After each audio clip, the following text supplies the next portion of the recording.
personne qu'on veut racheter. C'est ça l'élément clé. Être proche parent, il faut avoir le même sang que la personne qu'on veut racheter. Alors, Dieu avait une relation avec Adam. Dieu avait une relation avec Adam. La relation de Dieu avec Adam, c'était quoi? C'était l'esprit que Dieu avait placé en Adam. Donc, quand Adam a péché, suivez bien, ça c'est important. Quand Adam a péché, Adam a perdu l'esprit. C'est-à-dire, Adam a perdu ce qui lui reliait avec Dieu. Donc, automatiquement, Dieu n'était plus proche parent d'Adam. C'est comme ça, vous allez voir que le Seigneur Jésus-Christ, quand il vient, il va porter la chair adamique pour devenir proche parent d'Adam. C'est la même chose avec Jésus. Quand l'esprit quitte le corps, il n'y a plus de lien entre le Père et le Fils. Et donc le Père ne pouvait plus sauver le Fils. C'est-à-dire, pour racheter, celui qui vient pour racheter doit avoir une relation avec la personne qu'on est en train de racheter. C'est comme ça. Donc, pour accomplir les rachats, Dieu devait porter la chair adamique. Le Seigneur Jésus est devenu proche parent de l'homme. Nous avons dit que cette pensée a aussi une notion sociologique. C'est que sur le plan sociologique, Dieu veut que chacun puisse s'occuper des membres de sa famille. Dieu veut que les membres de sa famille puissent s'occuper des autres membres de leur famille. Ça, c'est très important. Alors maintenant, il y avait des questions qui ont été posées. Nous allons d'abord lire Lévitique chapitre 25, Lévitique chapitre 25, verset 16. Est-ce que quelqu'un peut nous aider avec la lecture?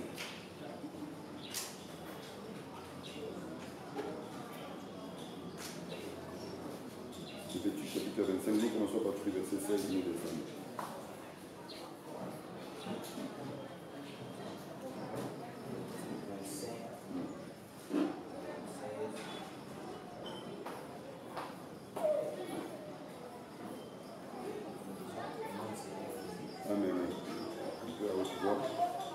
Plus il y aura d'années. Alors, je pense qu'il faut remonter au verset 11. Verset 11. Oui. Okay.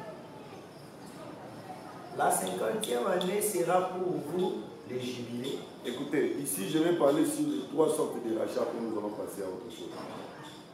Le Seigneur donne une loi au peuple d'Israël.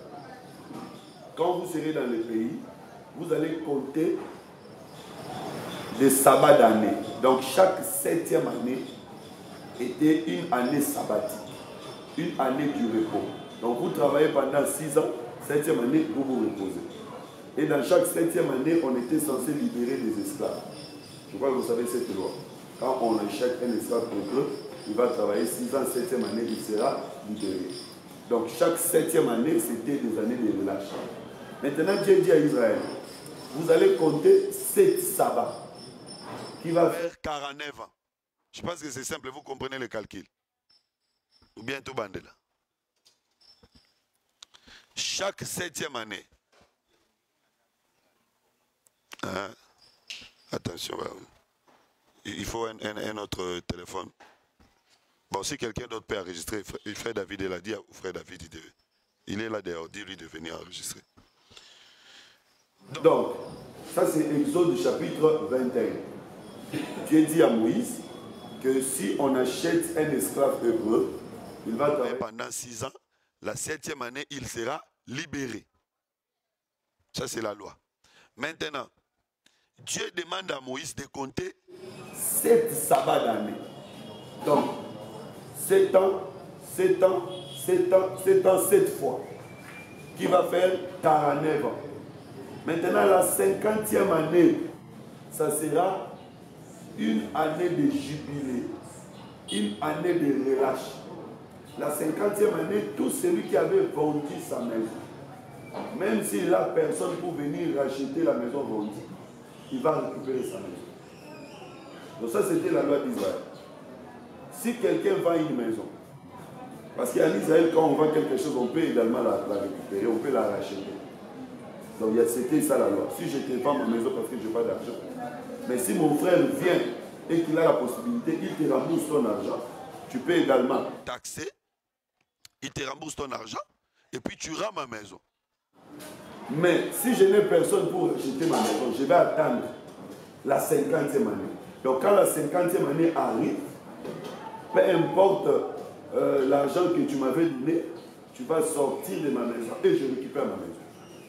Donc la 50e année était une année de jubilé où chacun était censé récupérer ce qu'il avait fait.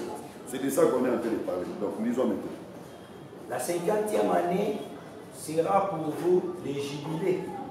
Vous ne sèmerez point, vous ne moissonnerez point ce que les champs produiront d'eux-mêmes, et vous ne vendangerez point la vigne non taillée. Car c'est les jubilés. Vous les regarderez comme une chose sainte. Vous mangerez le produit de vos champs. Dans cette année de jubilé, chacun de vous retournera dans sa propriété. Si vous vendez à votre prochain ou si vous achetez de votre prochain, qu'aucun de vous ne trompe son frère. Tu achèteras de ton prochain en comptant les années depuis les jubilés et te vendras en comptant les années des rapports. Plus il y aura d'années, plus il élèvera. Suivez bien, suivez bien. D'abord, on commence par expliquer la 50e année. Vous voyez que la 50e année vient comme aussi un proche parent.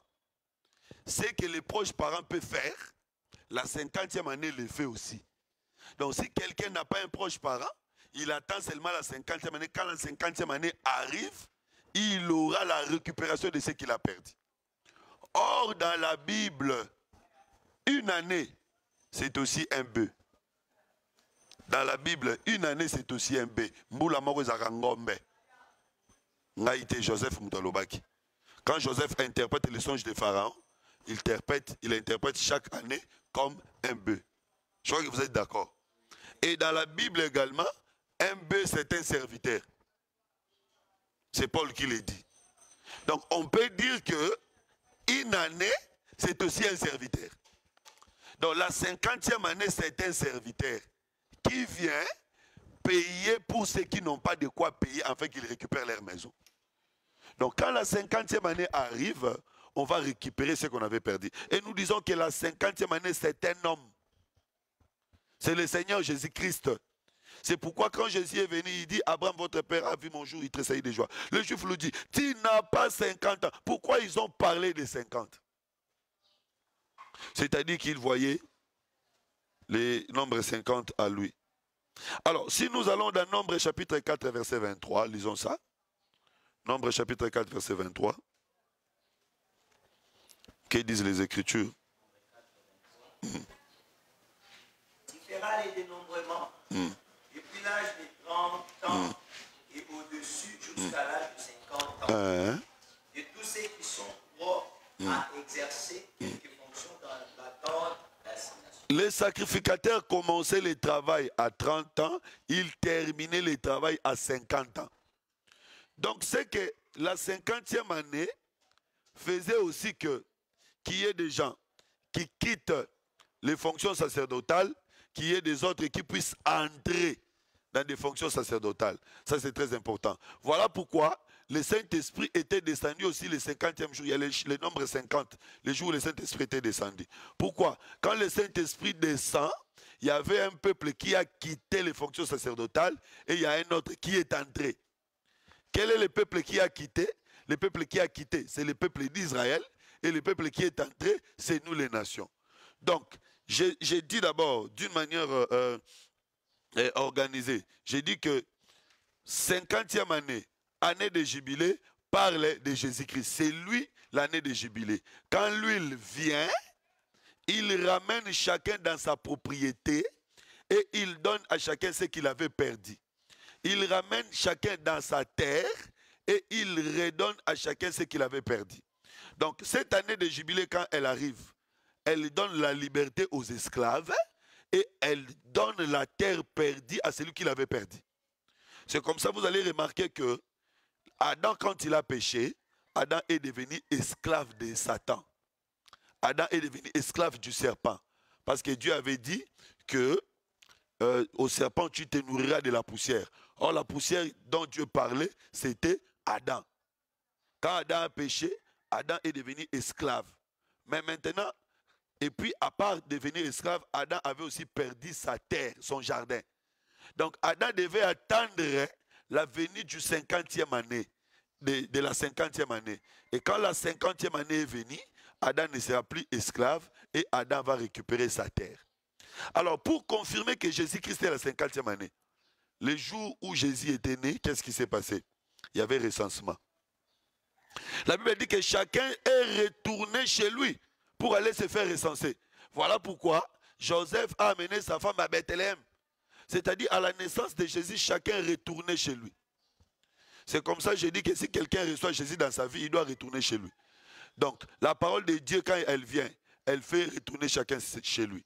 Si tu étais de l'éternité, quand la parole de Dieu vient, tu retourneras en éternité.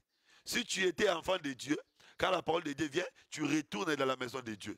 Mais si tu étais un enfant du diable, un fils de la perdition, même si tu écoutes la parole, cela va aussi te renvoyer dans ta terre, dans ta propriété. Donc la 50e année, c'est Jésus-Christ. Quand il vient avec Saint-Tiche. Ah, voilà, qu'est-ce que tu as compris? Tu as compris par rapport aux années de jubilé et les rachats. Moins, plus on s'approche de l'année de jubilé, plus les prix baissent. Plus on s'éloigne de l'année du jubilé, plus les prix augmentent. Qu'est-ce que ça veut dire?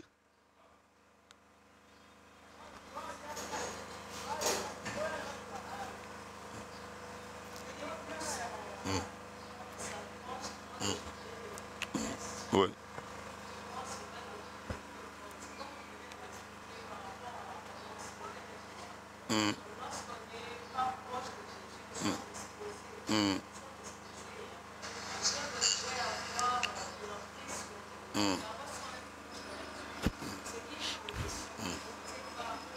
Voilà, c'est très bien, que Dieu te bénisse, tu as bien compris. Donc, plus on est proche de l'année du jubilé, plus l'ennemi ne s'intéressera pas à nous. Parce qu'il sait que quand le jubilé arrive, il ne va rien recevoir de nous. Ça, c'est très important. Et quand le jubilé arrive, peu importe la puissance de la querelle, il est obligé de libérer. C'est comme ça que j'ai dit, quand Jésus arrive dans ta vie, peu importe ce que la loi établit, ce que l'ennemi avait fait, il est obligé de libérer. Ça, c'est très important. Alors, nous avons une autre possibilité maintenant. Deuxième possibilité, même si l'année de jubilé n'est pas arrivée, mais on peut quand même racheter ce qu'on a vendu au moyen d'un proche parent. Lisons Lévitique chapitre 25, verset 25. 25. Si ton frère devient pauvre et vend une portion de sa propriété, celui qui a le droit de rachat, son plus proche parent, viendra et rachètera ce qu'a vendu son frère. Si un homme oui, bon. car tu as le droit de rachat pour l'acquérir, et Anamel, fils de mon oncle, vint auprès de moi selon la parole de l'Éternel, dans la cour de la prison, et il me dit, achète mon champ qui est à Anatote, dans le pays de Benjamin, car tu as le droit d'héritage et de rachat. Achète-les. J'ai répondu que c'était la parole de l'Éternel. Ok. Continue parce qu'il y a quelque chose que je peux. Anamel, fils de mon oncle, le champ qui est à Anatote, et je lui pesai d'argent 17 cycles d'argent. J'écrivis un contrat que j'ai cacheté. J'ai pris des témoins et j'ai pesé l'argent dans une balance. J'ai pris ensuite le contrat d'acquisition, celui qui était cacheté, conformément à la loi et aux usages, et celui qui était ouvert. Et j'ai remis le contrat d'acquisition à Baruch, fils de Nerijah, fils de Machéja, en présence d'Anamel, fils de mon oncle, en présence des témoins qui avaient signé le contrat d'acquisition. Et en présence de tous les Juifs qui se trouvaient dans la cour et j'ai donné devant eux cet ordre à Baruch. Ainsi parle l'Éternel des armées, les dieux d'Israël. Prends ces écrits, ces contrats d'acquisition, celui qui est cacheté et celui qui est ouvert, et mets-les dans un vase de terre. Ok, on se limite là. Donc, Dieu a parlé à Jérémie. Jérémie était où? Jérémie était dans la prison. Dieu lui dit d'aller racheter un champ que son oncle avait vendu. Attention, le champ en question se trouve dans un pays menacé.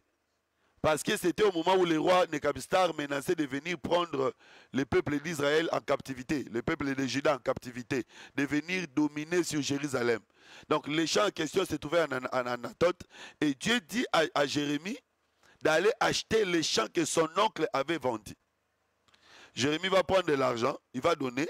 Et quand il donne l'argent, pendant qu'il est en prison, ils ont établi deux contrats. Un contrat qui était ouvert et un contrat qui était caché. En réalité, les deux contrats ne parlaient que d'une même chose. Mais il y a un contrat qui était caché, un contrat qui était ouvert. Et ils ont pris les deux contrats, ils ont mis dans un vase de terre pour que le contrat soit protégé pendant longtemps. Alors ici, j'aimerais d'abord dire que le véritable Jérémie, c'est le Seigneur Jésus-Christ, qui doit acheter un champ que son oncle a vendu. Est-ce que je peux aussi dire que Moïse, c'est l'oncle de Jésus? Oui, Moïse, c'est l'oncle de Jésus. Parce que Marie était de la tribu de Lévi, n'est-ce pas? Donc Marie est de la famille de Lévi. C'est que quand Marie donne naissance à Jésus, donc Jésus par rapport à Moïse, c'est aussi oncle. Parce que Marie était petite sœur de Moïse. Ils sont de la même famille. Alors maintenant, Moïse avait aussi un champ. C'est le peuple. C'est-à-dire que Jésus, quand il vient comme neveu, il va racheter le champ de son peuple, de son oncle. Mais il va racheter en présence de plusieurs témoins pendant qu'il est dans la prison. Je peux parler de la prison dans deux dimensions. La première dimension, la prison, c'est aussi le corps. Parce que ce corps, c'est une prison qui nous empêche de faire certaines choses. C'est quand nous quitterons le corps que nous aurons la liberté de faire beaucoup de choses. Vous savez, sur la croix de Golgotha, l'esprit était sorti du corps et l'esprit est parti. Nous pouvons aussi dire que le corps, parce que l'esprit est sorti comme un oiseau, donc nous pouvons dire que le corps était une cage dans laquelle l'oiseau était arrêté, mais quand la cage est brisée, l'oiseau est sorti. En réalité, le corps, c'est une prison parce que le corps nous empêche de faire beaucoup de choses. Donc, c'est quand Jésus entre dans la prison, c'est-à-dire quand il entre dans le corps, qu'il va faire les rachats. Aussi longtemps qu'il n'était pas dans la prison, c'est-à-dire aussi longtemps qu'il n'était pas dans le corps, il ne pouvait pas nous racheter. Deuxième dimension, la prison, c'est aussi la croix. Parce que la prison, c'est un lieu de souffrance. C'est un lieu de difficulté. C'est-à-dire que c'est quand il entre dans les lieux de la souffrance, dans les lieux de difficulté, qu'il va faire les rachats. Alors maintenant, quand il rachète, il prend ce qu'il a racheté, il les met dans des vases de terre. C'est-à-dire la preuve du rachat se trouve dans des vases de terre. C'est ça, 2 Corinthiens chapitre 4, verset 7. 2 Corinthiens chapitre 4, verset 7.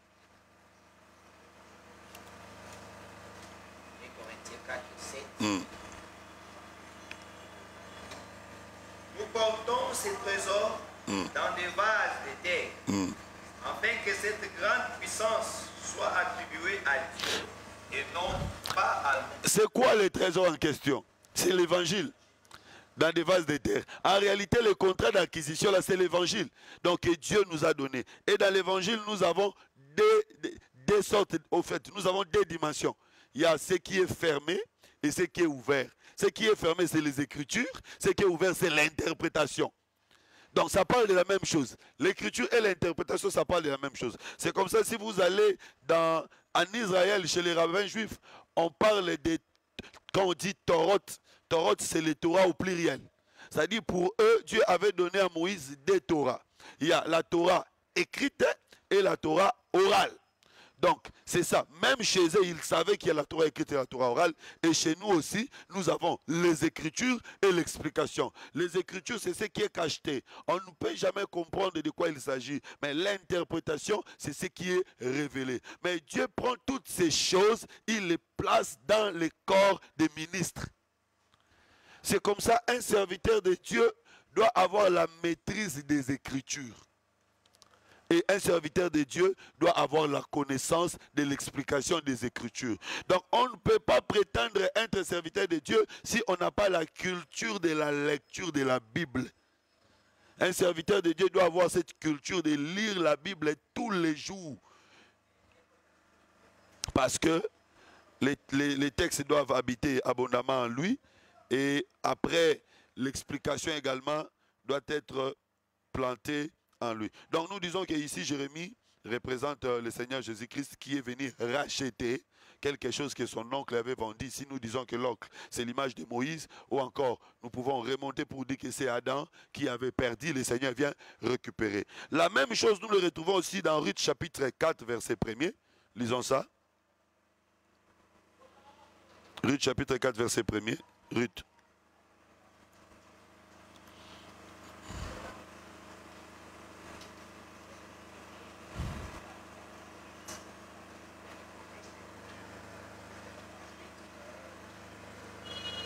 Ruth, vous n'avez pas retrouvé? Ruth, ça en est bandelier. Je ne sais pas si après juge ou quelque chose comme ça. Et pas au Lugangwana, Kuna Esther. Verset 1er. C'est 1. Boaz monta à la porte et s'y arrêta. Or, voici, c'est lui qui avait droit de rachat et dont Boaz avait parlé, vint à passer. Boaz lui dit, approche, reste ici, toi un tel. Et il s'approcha et s'arrêta. Boaz prit alors 10 hommes parmi les anciens de la ville, et il dit, asseyez-vous ici. Et il s'assit. Puis il dit à celui qui avait le droit de rachat, Naomi, revenue du pays des Moab, a vendu la pièce de terre qui appartenait à notre frère Elimelech. J'ai cru devoir t'en informer et te dire acquiert-la en présence des habitants et en présence des anciens de mon père. Si tu veux racheter, achète, mais si tu ne veux pas, déclarez-les moi afin que je les sache. Car il n'y a personne avant toi qui ait le droit de rachat, et je l'ai après toi. Et il répondit, je les racheterai. Boaz dit, le jour où tu acquerras le champ de la main de Naomi, tu l'acquerras en même temps de Ruth, la Moabite, femme du défunt, pour relever le nom du défunt dans son état. Bon, on peut se limiter là pour gagner le temps. Le mari de Naomi, Elimelech, avait un champ à Bethléem. Mais vous savez qu'ils sont partis parce qu'il y avait la famine, parce qu'il y avait la sécheresse. Ils ont vendu les champs. Ils sont partis à Moab. Arrivé là-bas, l'homme meurt. Naomi rentre avec la belle-fille. Alors, arrivés, ils n'ont pas où aller parce que leur champ a été vendu. Mais ils avaient une très bonne relation avec Boaz. Boaz était membre de leur famille. Mais ils n'étaient pas proches parents. Il y avait quelqu'un qui était vraiment proche parent, mais cette personne n'avait pas les moyens. Mais Boaz aussi était de famille à marche longue. Mais il y avait quelqu'un qui était plus proche, mais qui n'avait pas de moyens. Alors comme eux, ils n'ont pas de quoi vivre, il faut que quelqu'un vienne racheter leurs champs, payer les droits à celui qui avait acheté les champs, afin qu'ils récupèrent leurs champs. Mais celui qui était proche n'était pas capable. Voilà pourquoi il faut prendre maintenant celui qui est loin, qu'il vienne acheter. Ici, c'est simple à comprendre. Qui était proche de nous, mais qui n'ont pas été capables de nous sauver? Ce sont les prophètes. Les prophètes étaient proches de l'homme. Dieu a envoyé plusieurs prophètes qui étaient proches de l'homme. Mais toutes ces personnes n'étaient pas capables de sauver parce qu'ils n'avaient pas suffisamment de richesses. Alors c'est maintenant Boaz qui était en second plan. C'est que Jésus-Christ qui n'avait pas ce corps humain, mais qui viendra faire le travail que les proches parents du monde n'ont pas pu faire. Ça c'est pour exhorter quelqu'un. Si les membres de ta famille ne sont pas capables de t'aider, il faut croire que le Seigneur peut devenir membre de ta famille pour t'aider aussi. Si ceux qui sont censés te soutenir ne sont pas capables de te soutenir, le Seigneur peut devenir membre de ta famille pour te soutenir. C'est ce qui s'est passé. Maintenant, Boaz va dire à cette personne, quand tu vas racheter la terre, tu vas également racheter Ruth. Donc, en achetant la terre, tu achètes aussi la femme parce qu'il y a quelqu'un qui était mort sans laisser des enfants. Donc, tu vas relever sa postérité. Donc, vous voyez que les droits que Boaz donne, c'est pour la terre et la femme. Or, vous savez que dans la Bible, la terre parle aussi d'un peuple. Nous pouvons vite comprendre que la terre parlait d'Israël et Ruth parlait de l'Église. Donc, l'œuvre de Boaz parle de ces deux choses. D'ailleurs, Dieu, dans Ésaïe, avait dit à Israël que ta terre sera appelée épouse. C'est cette terre qui était israélite. Ruth n'était pas israélite. Vous comprenez que l'acte qui est posé par Boaz, c'est pour racheter Israël et racheter une étrangère. Et vous allez voir que Boaz ne pouvait pas accomplir cette tâche avant de dormir. Il doit d'abord dormir. Quand il se réveillera, qu'il va accomplir cette tâche. Et avant de dormir, il va boire du vin, dormir. Et quand il va se réveiller, il va racheter. Nous disons que le véritable Boaz, c'est le Seigneur Jésus-Christ. Il a pris le vin à la chambre haute et il est allé dormir sur la croix de Golgotha. Et lors de sa résurrection, il a accompli l'œuvre du rachat.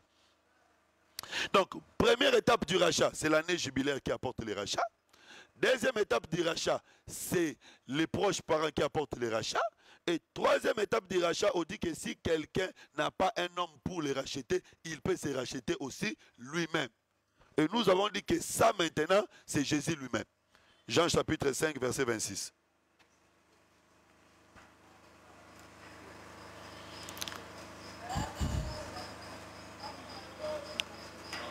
Verset, ouais. Car comme le Père a la vie en lui-même, ainsi il a donné au Fils d'avoir la vie en lui-même. Et il lui a donné le pouvoir de juger, parce qu'il est le Fils de l'homme. Comme le Père a la vie en lui-même. C'est très profond, hein, ces versets. Comme le Père a la vie en lui-même, il a donné aussi au Fils le pouvoir d'avoir la vie en lui-même. Donc la vie et la mort du Fils ne dépendent que de lui-même. C'est-à-dire même la résurrection du Fils. Dans d'autres versets, on dit que c'est le Père qui l'a ressuscité. Mais si vous lisez bien ces versets, le Fils veut dire qu'il s'est ressuscité lui-même parce qu'il a le pouvoir d'avoir la vie en lui-même. Évitez ce que vous comprenez. Donc Jésus avait la capacité de se donner la vie lui-même. Jésus avait la capacité de se ressusciter lui-même. Ça c'est très important. Donc nous disons que cette troisième catégorie, la personne qui peut se racheter lui-même, c'est l'image de Jésus-Christ. Si nous allons dans la piscine de Bethesda, vous allez trouver trois sortes de malades. Il y a des malades qui avaient des gens pour les jeter dans l'eau. Il y a des malades qui pouvaient se jeter eux-mêmes dans l'eau. Et puis il y avait des malades qui n'avaient personne pour les jeter dans l'eau et qui n'étaient pas capables de se jeter eux aussi dans l'eau. Donc nous disons, les malades qui se jetaient eux-mêmes dans l'eau, qui avaient la force de se jeter eux-mêmes dans l'eau, c'est l'image des prophètes qui étaient capables de croire et d'être convertis. Les malades qui avaient quelqu'un pour les jeter dans l'eau, c'est l'image d'Israël, qui avait des prophètes pour les pousser à se convertir. Mais les malades qui n'avaient personne pour les jeter dans l'eau, c'est nous les nations. Nous n'avions pas de vrais prophètes chez nous. Il n'y avait personne. Voilà pourquoi pour nous, la piscine devait porter un corps, se déplacer pour arriver jusque chez nous. Vous voyez, je suis allé là-bas pour vous montrer qu'il y a un groupe de personnes qui sont capables de se sauver eux-mêmes. Dans la première dimension, nous voyons que c'est Christ qui avait la vie en lui-même. Mais dans la deuxième dimension, nous pouvons aussi voir les prophètes qui avaient la capacité de rencontrer Dieu, qui avaient la capacité de se convertir aussi eux-mêmes. Je crois que vous avez compris. Donc dans cette deuxième dimension, c'est lui qui peut se racheter lui-même. Nous voyons Christ, mais nous pouvons aussi voir les prophètes qui rencontraient Dieu par eux-mêmes. qui avaient cette capacité, cette foi de comprendre les choses par eux-mêmes. Mais différent du peuple qui ne pouvait pas, sans l'appui ou sans l'assistance de ministres. Donc voilà, je pense que pour ce qui concerne les rachats, j'ai essayé de répondre à la question que vous m'avez posée sur les 3 dimensions des rachats. Maintenant, nous allons parler sur le 70 semaines de Daniel. Apparemment, il y a des coupures. Essayez de voir. Ils ont calé. Voilà, 70 semaines de Daniel. Je ne sais pas s'il y a une question d'abord par rapport au rachat avant que nous puissions passer à autre chose. Oui. Ma question est celle-ci. Pourquoi le côté plus de récupérer l'air champ après avoir voulu racheter là? Parce qu'en Israël, chaque famille avait déjà sa propriété. Si tu vas acheter les champs de l'autre, tu vas lui rembourser, tu vas lui remettre encore. Donc, si tu achètes, tu ne fais rien parce que si tu remontes là dans chapitre 25 un peu plus haut, Dieu dit que la terre ne se vendra pas pour toujours. Donc on ne peut pas vendre une terre pour toujours. Et ça c'est une prophétie aussi. Parce que la terre dont Dieu parlait, c'était l'homme. Dieu savait que l'homme qui est vendu au péché n'est pas vendu pour toujours. Il n'est pas parti pour toujours, il sera racheté. Et dans la pensée de Dieu, même quand tu es vendu dans la maladie, même quand tu es vendu dans la pauvreté, ce n'est pas pour toujours. Donc Dieu veut montrer seulement qu'il y a un temps pour chaque chose. Il y a un temps pour être vendu, il y a un temps pour être dans la captivité, mais il y a aussi un temps pour être sauvé et récupéré. Ça c'est très important. Alors maintenant, est-ce qu'il y a une autre question?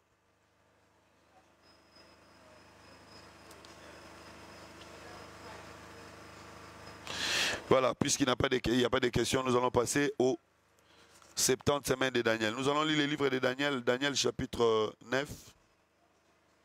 Commençons à partir du verset 1er.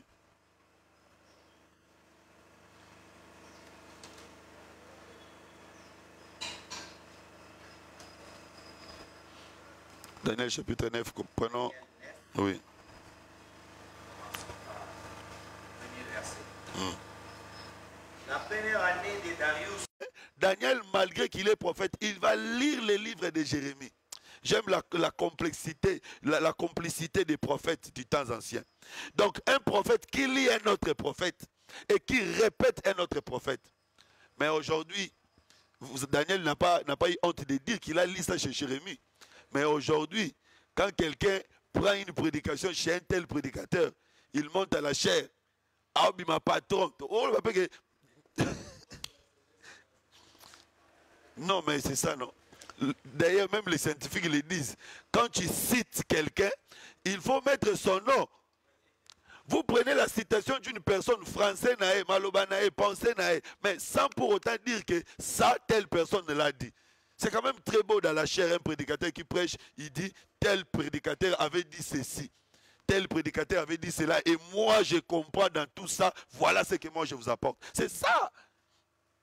Donc Daniel n'avait pas eu honte de citer Jérémie, il a lu Jérémie, il a compris qu'on doit passer 70 ans, mais 70 ans est déjà arrivé, pourquoi nous sommes toujours en captivité? Alors là, je vais ouvrir une parenthèse avant de continuer. Est-ce que vous savez que Babylone, c'est ça la Mésopotamie? Je crois que vous savez que c'est la même chose. Et c'était ça aussi Our. C'était ça le pays de Our. Donc c'était le pays des ancêtres d'Abraham. En réalité, quand Israël rentre, quand Israël va à Babylone, en réalité Israël est rentré. Dieu voulait répéter le mouvement d'Abraham. Quitte le pays de ton père, quitte ta patrie, va dans le pays que je t'indiquerai, là je te bénirai. Parce que quand ils sont allés là-bas, ils ont fait 70 ans, il y a des gens qui sont restés, il y a des gens qui ne voulaient même plus rentrer. C'est comme ça, avec Esdras, avec Néhémie, il y avait maintenant des enseignements pour motiver le peuple d'Israël à quitter. Donc le mouvement que Israël fait, quittant Babylone pour rentrer à Canaan, c'est le mouvement que Abraham avait fait pour voir la bénédiction. Il doit quitter les origines de son père. Donc, quand les enfants d'Israël sont allés à Babylone, en réalité, ils sont rentrés dans les territoires d'idolâtrie de leurs ancêtres. Et Abraham a fait des mouvements. Abraham devait quitter Babylone pour aller à Canaan sans que personne ne les force, sans que Dieu ne combatte. C'est seulement par la voie qu'il a quitté, il est parti. C'est comme ça, Israël aussi, pour quitter Babylone, rentrer à Jérusalem, c'était seulement la voie. Mais Abraham va aussi quitter Égypte pour aller à Canaan. Mais pour quitter Égypte, aller à Canaan, ce n'est pas par la voie seulement. Dieu va frapper Pharaon afin qu'Abraham puisse quitter. Ce mouvement-là, c'est ce qui va s'accomplir pour le peuple d'Israël. Avant qu'Israël puisse quitter Égypte pour entrer à Canaan, Dieu va aussi frapper Pharaon. Et vous allez voir qu'Abraham quittant l'Égypte pour rentrer à Canaan, il est sorti avec beaucoup de richesses. C'est la même chose qui s'est fait aussi avec Israël. Pour qu'Israël sorte de l'Égypte et rentre à Canaan, ils vont sortir avec beaucoup de richesses. Donc les deux mouvements qu'Abraham avait faits étaient des préfigurations qui annonçaient les mouvements qu'Israël fera. Alors, il y a certaines personnes, bon, comme nous sommes à l'école, j'aime toujours vous donner beaucoup de conceptions. Il y a certaines personnes, oui Papa Péchou, tu as une question? Il y a certaines personnes qui parlent des origines égyptiennes d'Abraham. Il y a certaines personnes qui parlent des origines égyptiennes d'Abraham. Et il y a même certains Israélites qui croient aux origines égyptiennes d'Abraham. Parce que vous devez savoir que le peuple d'Israël était divisé en deux, même jusqu'à aujourd'hui.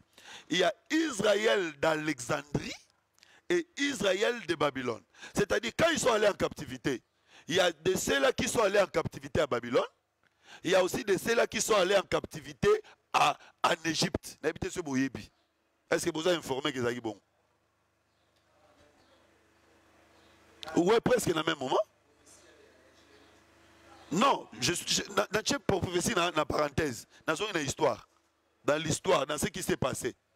Pendant que le royaume de Juda est allé en Babylone, le royaume de Samarie avait fui les Assyriens en Égypte. Et Jérémie prophétisait même, les disait, ne descendez pas, n'allez pas en Égypte. Mais ils n'ont pas écouté, ils sont allés en Égypte. Maintenant, quand le message du retour est arrivé, le message du retour était arrivé, et pour ceux qui sont à Babylone, ils doivent rentrer à Jérusalem, et pour ceux qui sont en Égypte, ils doivent rentrer à Jérusalem. Et maintenant, ce message s'est donné, ceux qui sont à Babylone, on leur parlait d'Abraham qui était à Babylone. Dieu lui avait dit de quitter Babylone pour aller à Canaan, parce que la vraie bénédiction, c'est à Canaan.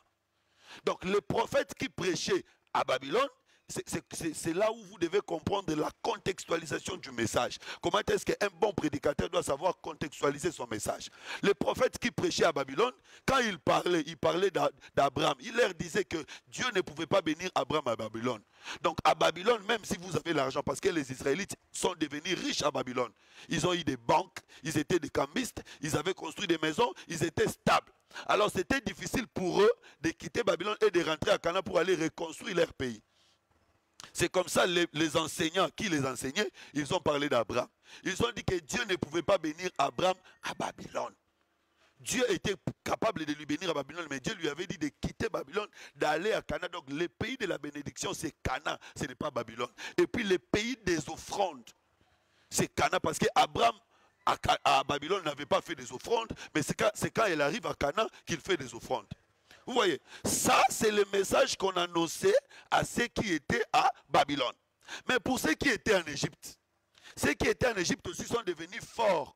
Ils sont devenus puissants, ils ont eu des richesses. C'est même en Égypte qu'on a écrit la Bible de la Septante. La Bible, l'Ancien Testament en grec. Ça a été écrit en Égypte. Et même l'histoire nous renseigne que la Septante est plus vieille que les textes massorétiques. Les textes massorétiques, c'est la Bible en hébreu. Donc la Bible en grec a été écrite avant que la Bible en hébreu. Donc ceux qui étaient en Égypte, ils étaient aussi forts, ils étaient aussi riches. Maintenant, les enseignants qui allaient les enseigner que vous devez quitter l'Égypte pour rentrer à Babylone, ils n'ont pas parlé d'Abraham qui était à Our, non. Ils ont parlé d'Abraham qui était chez Pharaon, qui a vécu chez Pharaon, mais Dieu lui a demandé de quitter Égypte et rentrer dans sa terre qui est Canaan. C'est là où la pensée des deux origines d'Abraham est née. Ici, peut-être vous n'allez pas entendre parler de ça, mais sous d'autres cieux, on parle de la pensée des deux origines d'Abraham et on parle même de la pensée où Abraham était un roi en Égypte parce qu'un pharaon ne pouvait pas céder sa femme à un autre monsieur, si ce n'est que à un autre pharaon. Bon, ça c'est autre chose. Mais je suis allé là-bas pour vous montrer seulement que les deux mouvements devaient s'accomplir en Israël. Ils doivent quitter Égypte, ils doivent aussi quitter Babylone. Pour quitter Babylone, c'est par la parole, mais pour quitter Égypte, Dieu doit frapper. Et ces choses s'accomplissent dans la vie d'Abraham. Alors maintenant, Israël et Babylone, ils ont souffert pendant 70 ans. Jérémie a lu les textes. Il a vu que 70 ans est arrivé, mais nous sommes toujours en captivité. Il a commencé à prier pour que Dieu puisse les libérer. C'est là où Dieu va lui donner maintenant le message des 70 semaines de Daniel. Il lui donne maintenant un plan de la restauration. Lisons ça un peu rapidement. Oui. Première année de son règne, moi Daniel, j'ai vu par les livres qu'il devait s'écouler 70 ans pour la ruine de Jérusalem, d'après le nombre des années dont l'Éternel avait parlé à Jérémie, le prophète. J'ai tourné ma face vers le Seigneur, Dieu, afin de recourir à la prière et aux supplications, en gênant et en prenant le sac et la sang. Voilà, on peut se limiter là. Pour comprendre que quand quelqu'un lit la Bible doit lui renvoyer à la prière. Vous voyez, donc quand il a lu, il a compris, il est allé à la prière. Bien aimé, l'enseignement doit nous pousser à la prière. Quand un enseignement nous pousse loin de Dieu, ce n'est pas un bon enseignement. Parce qu'il y a des gens, déjà, ça ce n'est pas un bon enseignement. Un bon enseignement doit toujours te pousser à la prière. Alors j'aimerais quand même que nous puissions consulter Jérémie pour voir comment est-ce que Jérémie a parlé de ces choses. Jérémie chapitre 29, verset 11. Non, commençons d'abord Jérémie chapitre 18, verset 11. Après, nous allons prendre Jérémie chapitre 29, verset 11. Jérémie 18. 11. 18, 11. 18, 11. Parle maintenant aux hommes de Juda et aux habitants de Jérusalem et dit, ainsi parle l'Éternel, voici je prépare contre vous un malheur, je médite un projet contre vous, revenez chacun de votre mauvaise foi, réformez vos voies et vos œuvres. Dieu dit que je médite un projet de malheur contre vous. Le projet de malheur, c'est ça, leur départ de leur terre et vers Babylone. Il devait aller, il devait passer 70 ans là-bas. Mais si vous allez dans Jérémie chapitre 29, verset 11, lisons ça. 29, 11. Oui. Car je connais le projet que je formais sur vous, dit l'Éternel, projet de paix et non de malheur. Ah, donc Dieu avait formé deux projets pour Israël. Le premier projet, c'est le projet de malheur. Suivez bien. Le deuxième projet, c'est le projet de paix et de bonheur. Le projet de malheur, c'était pendant combien de temps? Le projet de malheur, c'est pendant 70 ans. Le projet de paix et de bonheur, maintenant, c'est ça les 70 semaines qu'il va donner. Donc, dans les 70 semaines, il va donner un plan de la restauration. Et 70 semaines, on va voir ça, ça veut dire 490 ans.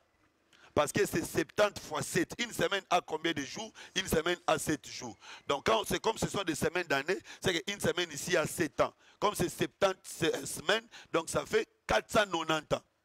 Donc, vous comprenez que projet de malheur, c'est 70 ans, mais projet de paix, c'est 490 ans. Je crois que là, vous êtes d'accord. C'est comme ça, on peut également dire, dans le jardin d'Éden, les deux arbres qui étaient au milieu du jardin d'Éden étaient aussi les deux projets de Dieu. L'arbre de la connaissance du bien et du mal, c'était le projet de malheur, et l'arbre de vie, c'était le projet de bonheur. Nous pouvons aller plus loin pour dire les deux prophètes majeurs de la Bible sont aussi des projets de Dieu. Moïse, c'était le projet de malheur, Jésus, c'est le projet de paix. Très important. Mais pourquoi le malheur devait arriver pendant 70 ans? Qu'est-ce que Dieu était en train de ravir à Israël? Pourquoi Israël devait perdre 70 ans? Parce que si vous allez dans Joël chapitre 2, lisons ça, verset 25. Lisons ça, Joël chapitre 2, verset 25.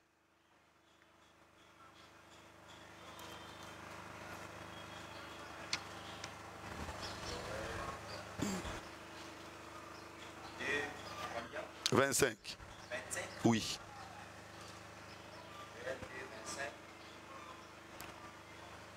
Je vous remplacerai les années qu'ont dévoré la souterraine, les Gélèques, les Assiles et Dieu promet à Israël, je vais vous remplacer les années que les Gélèques ont dévoré, les sauterelles, les asiles et les gazam. Si je vous pose la question, combien d'années les sauterelles, les asiles et les gazam avaient dévoré pour que Dieu puisse remplacer? Qui peut me répondre? Docteur. 70 ans. Sauterelles, asiles, gazam, Gélèques, c'est les 4 royaumes. Parce que pendant les 70 ans, Israël a été dominé par 4 royaumes. Babylone, Mède-Perse, Grèce et puis Rome. C'était toujours les mêmes territoires, mais qui changeaient des autorités. Hein? C'est Nabucodonosor qui était roi. C'est les coups de le roi Abisso Sara na Congo. Depuis tout Vandaraga, Mobutu, Akoy Mokonzi, Alongo Abisso Sara Baumbu. Kabila, les pères à Alongo Abisso Sara Baumbu. Les fils à Alongo Abisso. Donc comme le 4e royaume. Vous comprenez? Donc le pays n'a pas changé. Mais c'était les autorités qui changeaient. Donc, chaque autorité, quand il venait, il dévorait à sa manière le peuple d'Israël. Maintenant, Dieu promet que je vais vous remplacer. Donc, Dieu doit redonner à Israël les 70 ans perdus. Oh, bien-aimé, est-ce que jusqu'à aujourd'hui, Dieu a déjà remplacé les 70 ans en question? Tu dis non. Comment tu sais? Elle a dit non, mais Dieu n'a pas encore remplacé les 70 ans perdus. Mais il a promis. Dans Joël chapitre 2. Et quand le Saint-Esprit est descendu, Pierre a dit, c'est ici ce que le Seigneur avait promis. Bon, vous devez d'abord comprendre qu'en réalité, malgré que les 70 étaient physiques, mais Dieu les voyait d'une manière symbolique. 70 dans la Bible, selon Ésaïe chapitre 23, verset 15, lisons ça. 70 dans la Bible parle de la royauté. Oui. Verset 15. Mon Dieu, nous avons un sérieux problème avec la connexion. Oui. Tyr tombera dans l'oubli 70 ans. C'est que dure la vie qu'un roi. Voilà. Ici, Ésaïe est en train de présenter le nombre 70 comme étant les rois. Ésaïe chapitre 23, verset 15. Vraiment, je demande aux bien-aimés qui nous suivent de loin de s'y porter. Nous avons un sérieux problème avec la connexion. Donc, souffrez de suivre ça comme ça. Donc, ici, vous comprenez que 70, sur le plan spirituel, c'est les rois. Vous comprenez? Ésaïe dit que 70, c'est le nombre d'années que dure la vie d'un roi. Donc, un roi vit pendant 70 ans. Et le roi qui a vécu pendant 70 ans en Israël, c'est David.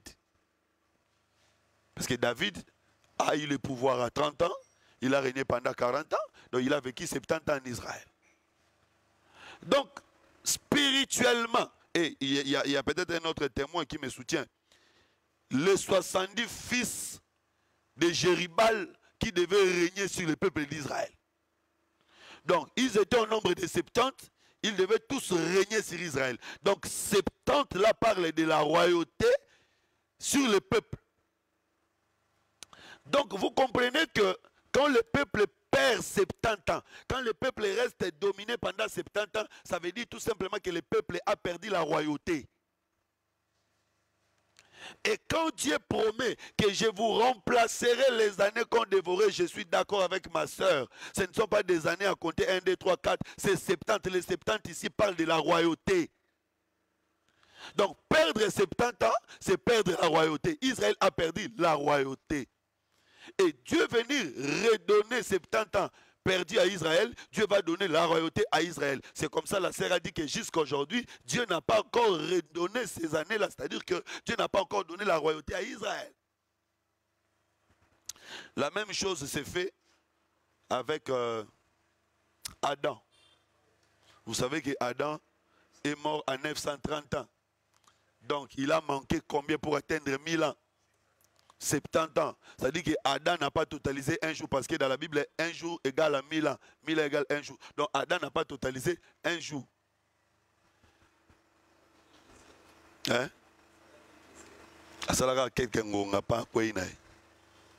C'est comme ça, il y a les débats sur le jour de la chute d'Adam. Il était tombé le 6e jour ou le 7e jour.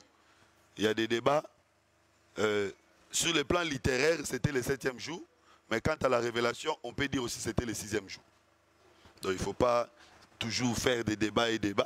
Sur le plan littéraire, les jours où Dieu a créé, Dieu a dit que hier soir, hier matin, et Dieu a vu que c'était bon, hier soir, hier matin, c'est fait le 6e jour. Donc on comprend que la journée a été clôturée. Et c'est le lendemain que les choses se sont passées. Mais par rapport à la révélation, on peut également, il y a des moyens d'expliquer ça. Donc, mais ici, nous sommes dans la dimension où il n'a pas totalisé 1000 ans. Donc, comme il n'a pas totalisé 1000 ans, c'est qu'il n'a pas totalisé un jour. Mais qu'est-ce qui lui manquait ces 70 ans? Donc, il a manqué la royauté, le pouvoir. C'est ainsi que vous allez voir. Les derniers rois d'Israël, on lui a crevé les yeux. Donc, quand on crève les derniers rois de Juda les yeux, c'était parce que l'œil, c'est la lampe du corps. C'était pour dire que le peuple d'Israël est resté dans un ténèbre. Et Osée le dit. Osée, c'est Osée combien? Ils chercheront Dieu. Attends, je vais trouver ça. Rapidement, rapidement. C'est Osée chapitre...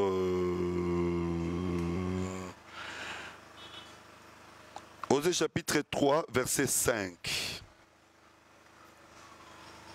Après cela, les enfants d'Israël reviendront, chercheront l'Éternel leur Dieu, et David leur roi, et ils tressailleront à la vue de l'Éternel. Quand on dit qu'ils chercheront leur Dieu et David leur roi, c'est que 70 ans. Parce que quand on parle de 70 ans, on voit David qui avait duré 70 ans en Israël. C'est-à-dire qu'ils ont perdu ces années-là et ils doivent récupérer ces années qu'ils ont perdues. Alors, Israël attendait le Messie. Le Messie qu'ils attendaient, c'était lui le roi qu'ils attendaient. La conception du Messie en Israël, c'était le roi. La conception du Messie en Israël, c'était le bois vert. Voilà pourquoi le jour où Jésus est entré à Jérusalem, ils l'ont accueilli avec des rameaux. Donc, rameaux, bois vert, c'est l'image du Messie.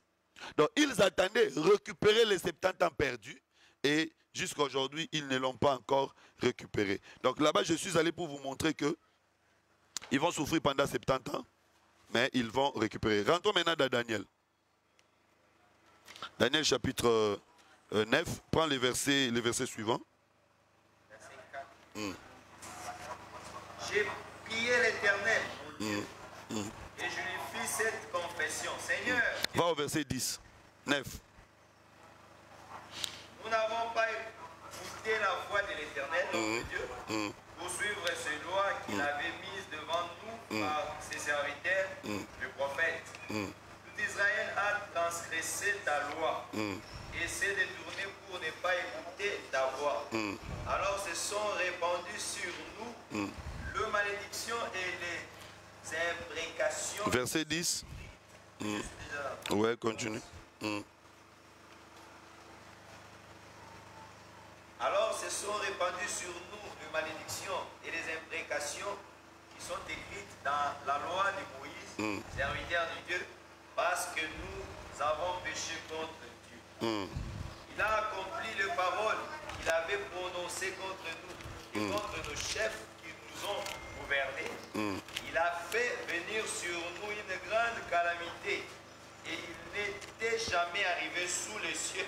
Verset 20, c'est le verset 20. Verset 20. J'ai parlé encore, j'ai prié, j'ai confessé mon péché et le péché de mon peuple d'Israël, et j'ai présenté mes supplications à l'Éternel mon Dieu en faveur de la sainte montagne de mon Dieu. J'ai parlé encore dans ma prière quand l'homme Gabriel que j'avais vu précédemment dans une vision s'approchait de moi d'un vol rapide au moment de l'offrande du soir. Ok. Il m'instruisit et s'entretint avec moi. Il me dit, Verset 24. verset 24, 70 semaines ont été fixées sur ton peuple et sur ta ville sainte pour faire cesser les transgressions et mettre fin au péché, pour expier l'iniquité et amener la justice éternelle, pour sceller la vision et les prophètes et pour oindre les saints des... Ok, limitons-nous d'abord là-bas. Donc, ils ont souffert pendant 70 ans. 70 ans, c'est le projet des malheurs. c'est le projet de la souffrance. L'ange maintenant, bien quand Daniel prie, à la fin de 70 ans, l'ange vient lui dire qu'il y a 70 semaines qui ont été fixées pour que vous puissiez récupérer votre liberté. La souffrance, c'est pendant 70 ans, mais la restauration se fera pendant 490 ans. Ça, vous devez comprendre. Que la souffrance s'est fait pendant 70 ans, la restauration s'est fait pendant 490 ans. Maintenant, qu'est-ce qui se passe pendant les 70 ans? Quand on dit souffrance, c'est quoi la souffrance qu'Israël a vécue? Première chose, déportation. Ils vont perdre leur terre, ils vont aller dans une autre terre où ils seront esclaves ou exilés. Déportation. Première chose, déportation. Deuxième chose, perte du temple. Ils vont perdre les temples et tous les ustensiles du temple. Et puis troisième chose, perte de la royauté. Ils vont perdre leur roi. Donc Israël a perdu la terre, Israël a perdu la royauté et Israël a perdu le culte. Donc la restauration d'Israël, Israël doit récupérer la terre, Israël doit récupérer les rois et Israël va récupérer les temples ou les cultes.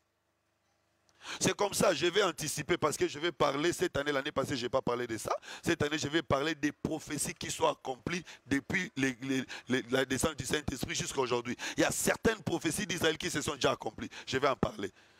Je crois que vous êtes d'accord ici qu'ils ont perdu la terre, ils ont perdu les temples et ils ont perdu les cultes et les rois. Alors, jusqu'à aujourd'hui, Israël a-t-il récupéré la terre, oui ou non? Oui ou non? Il a récupéré la terre. Une partie. Il a récupéré une partie de sa terre. Il y a encore des parties qui sont occupées par des Palestiniens. Mais là aussi, là, il y a encore un débat. Parce que Israël occupe aussi certaines terres des Palestiniens. Bon, pour eux, ce sont leurs terres. Même s'ils occupent, c'est toujours leur terre. Mais vous comprenez que la première prophétie même n'est pas encore accomplie. Ils ont récupéré leur terre, mais d'une manière partielle. Est-ce qu'ils ont récupéré les temples, oui ou non? Jusqu'à aujourd'hui, là où il y avait les temples, les musulmans ont construit leur... Est-ce qu'ils ont récupéré les rois, oui ou non? Parce que les rois d'Israël doivent sortir de la tribu de Juda. Donc vous voyez que depuis ce temps-là jusqu'à aujourd'hui, ils n'ont pas encore vécu l'accomplissement des prophéties. Mais maintenant, où se trouvent les temples?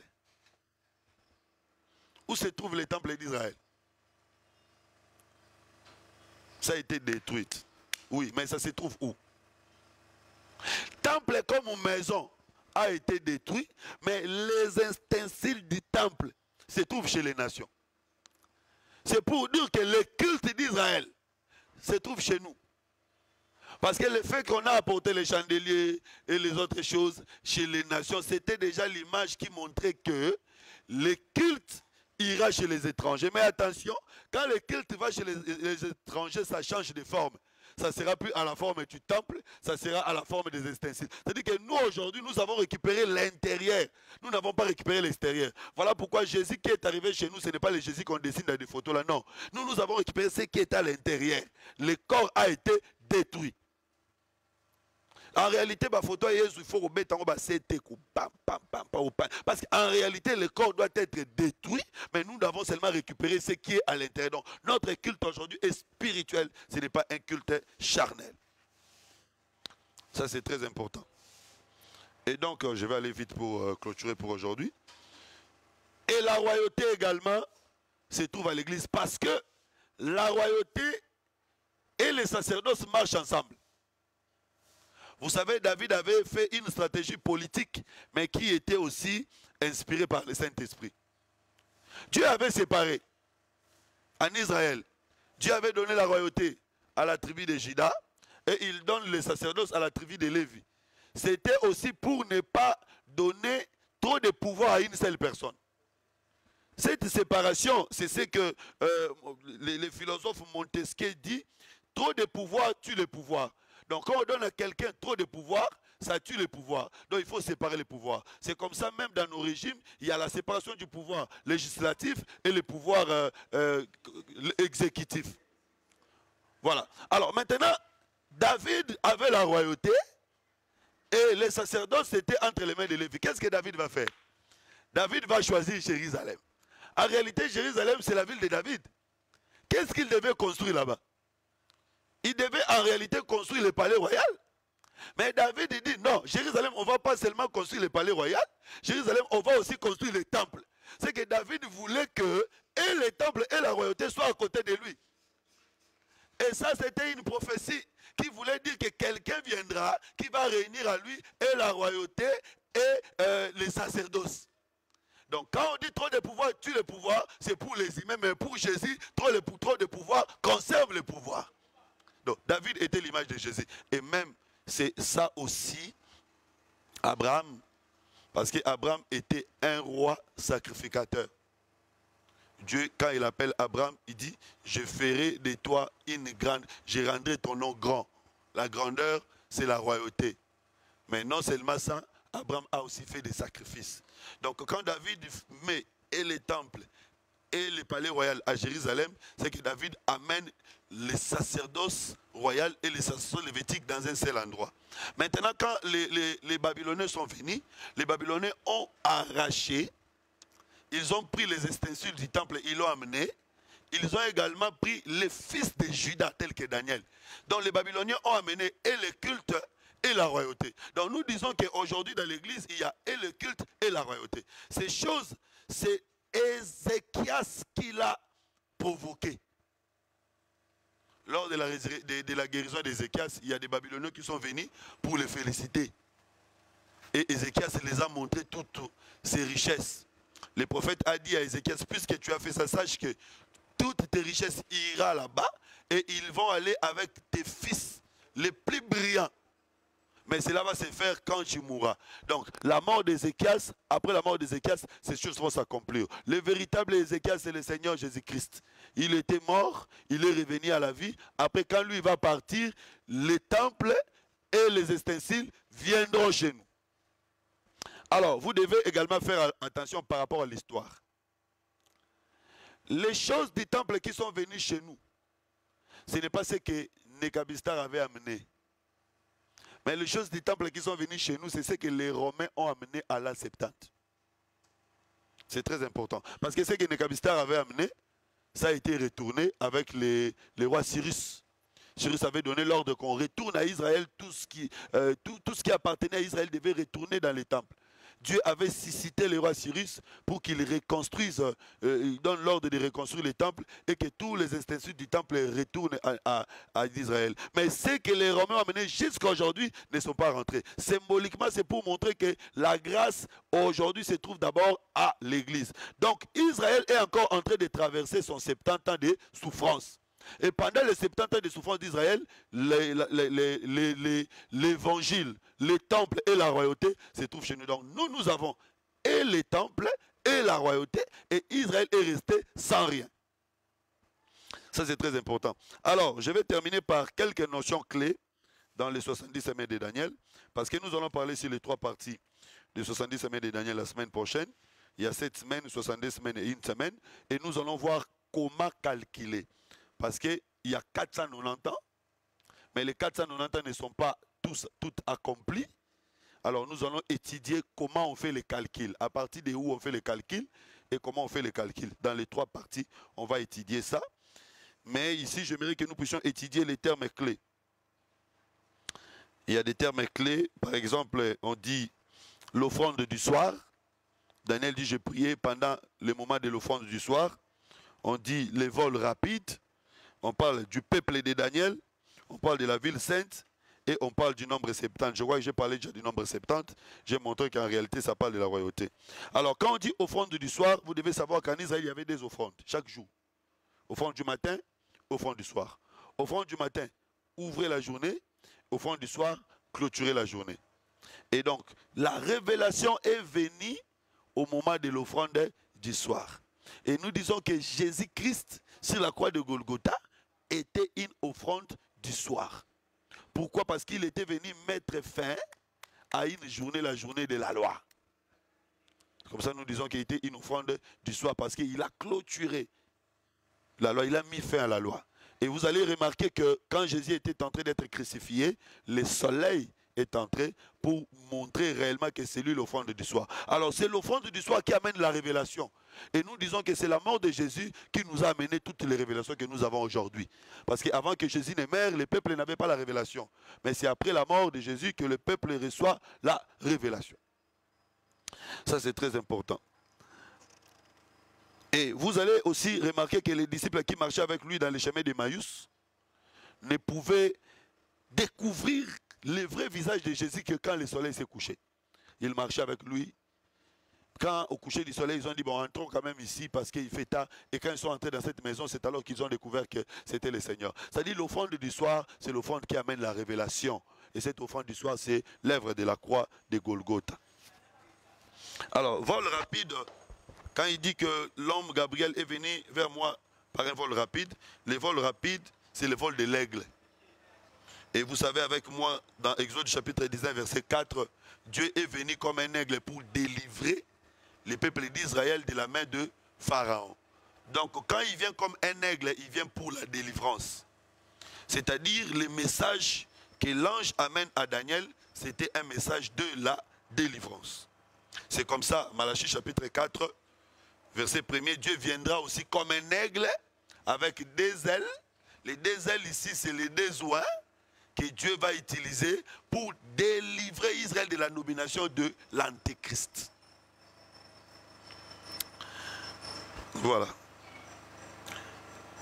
Et quand on dit peuple de Daniel, vous comprenez bien qu'il s'agit du peuple d'Israël.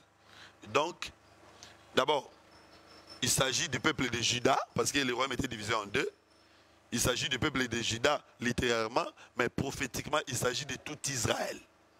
Dieu viendra délivrer tout Israël. Donc c'est pour dire que les 490 ans dont nous allons étudier, les 70 semaines dont nous allons étudier, c'est un programme qui concerne spécialement le peuple d'Israël. Mais nous allons voir que l'Église a une parenthèse au milieu. Mais le programme en question concerne spécialement et particulièrement le peuple d'Israël. Voilà. Alors la semaine prochaine, nous allons étudier les 3 parties. Et puis, si Dieu va nous donner le temps, nous allons étudier également les buts des 70 semaines de Daniel. Nous allons nous arrêter là pour la première partie. Nous allons avoir une pause de 20 minutes et nous revenons après pour étudier la deuxième leçon. Merci. Nous laissons la parole au frère Chirac.